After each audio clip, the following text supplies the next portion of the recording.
I'll tell you what I'm not a fan of. I'm not a fan of what's happening with Natalya. Now, Natalya may not mind. It may be a fact of mind over matter. But here on Sean's View Entertainment, I've seen Natalya rise to the highest rankings. I've seen her rise to the cream of the crop. I see her be at the top. I've seen her reign as champion. We have seen her accompany the Harts to the ring. We have seen her accompany Bret Hart to the ring. We have seen her accompany Tyson Kidd and Cesaro and Tyson Kidd. And then you see her in this version. You see Natalya, all right? And I don't know who she's pissed off. I don't know who she's made mad. I don't know if she's in heat. I don't know if she is conflicted. I don't know if she rubbed somebody the wrong way backstage.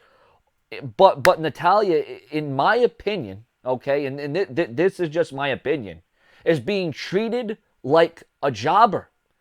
Now, Natalya, and as good as she is in that ring, and as excellent as she excels at what she does not deserve this kind of treatment, does not deserve to be defeated by tap out and all the pain and the agony. Hey, she sells well. She made Charlotte look like $1 million on SmackDown. But this isn't the first instance. This wasn't the first time. And sure as hell ain't going to be the last time.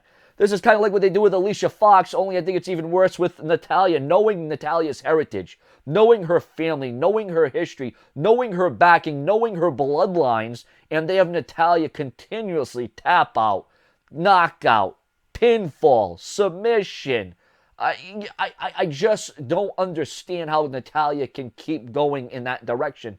Or we can look at it from the WWE standpoint. We can look at it at a WWE point of view, an outsider's perspective. And we can say, well, you know what? Maybe Natalya's lost it. Maybe Natalya is a step behind. Maybe Natalya isn't as good as we thought she is. Or maybe time has caught up to Natalya. Maybe Natalya needs to go back and re-energize. Maybe Natalya needs to go back and recognize. Hell, maybe Natalya needs to go back and realize the talent and what she's brought to the table and what she's accomplished and what she could accomplish again. But my problem is that she comes out here week after week. She's got the smile. She's got the baby face image. She's too goody two-shoes. I think she needs to change with the times. I think Natalya needs to be a badass and not a kiss ass. I think Natalya needs to stop being that jobber. I think the WWE needs to position her correctly. I think the WWE needs to just... And this is just my point. I could be wrong. I realize and recognize the talent that Natalya is. And I think she's being wasted away. Oh, well, she's making others look good. And she's putting others over. And she's doing this and she's doing that. Yeah, but she's also hurting her... She's hurting her reputation in the process. Because say if I was a new fan, I turn on the WWE... Listen, I'm not saying for Natalya to win every match. I'm not saying, Sean, she won a match on Main Event. She won a match on Superstars. She won a match on Shotgun Saturday Night. She won a match on Sunday Night Heat. She won a match on Velocity. Oh boy, that'll boost her career. I'm talking about Raw, SmackDown, and pay-per-views. You see Natalya on Raw and SmackDown, and you welcome a new fan on. Example, say that I was a new fan. Just say that I was a new fan. I'm not a new fan, okay? Let me make that clear. Not a new fan. Natalya walks in to Monday Night Raw or SmackDown. She walks in with a purpose. Looks like she's on a vengeance. Looks like she's on a tear, and all of a sudden, done. Just like that, it ends. And I'm looking at that as a new fan from a different perspective, and I'm saying, well, this girl, Natalya, she sucks. What's to this girl? Why is she here? What is her purpose? What is she doing? That's just me, though. I think the WWE could utilize Natalya a hell of a lot better. Like I said, I'm not saying send her on a Divas title reign. I'm not saying send her on the most humongous winning streak of all time. I'm not saying any of that. What I am saying is that Natalya could be used a hell of a lot better. But we could also use that same logic to many WWE superstars and divas back there. Like, what the hell has happened to Paige? What happened to Paige? Okay? Does Paige have backstage heat? Here's Paige that lost to Summer Rae. Now, we could look at this once again from the viewer's perspective. Maybe Paige has other things on her mind. Maybe her boyfriend. Maybe Total Divas.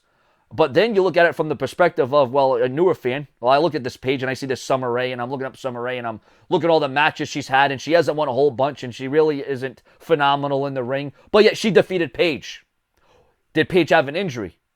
Was there something more than meets the eye?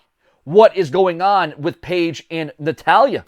Is it that Paige and Natalya have now formed a bond, a friendship of lost losers? I don't want to call Paige and Natalya lost losers, but ever since they become friends, ever since they've come together, there's been change, there's been differences, and it quite frankly has not been for the better. So Sean's Entertainment's question is when are we going to see a change? When are we going to see a difference? When are we going to see the dynamic? Or are they really pushing for that Charlotte, and they are pushing for that next Summer Rae? Because right now it's looking very cloudy for Paige and Natalya. Just my opinion, guys. Just my opinion. Subscribe. I had to go off, and I don't care if you thumbs down the video. I don't care if you like the video. I don't care if you comment on the video. I don't care if you share the video. I am here to give my thoughts and comments. You wanted wrestling. You wanted WWE. You're going to get WWE on Sean's View Entertainment, a version of The Rundown. This is The Rundown. Okay? I can change The Rundown any damn time I want because we're subject to change here on Sean's View Entertainment. Remember, on The Rundown, completely fan interactive, completely fan oriented, okay, as it concerns your questions, your comments, your feedback, your likes, your approval, your disapproval, whatever it is.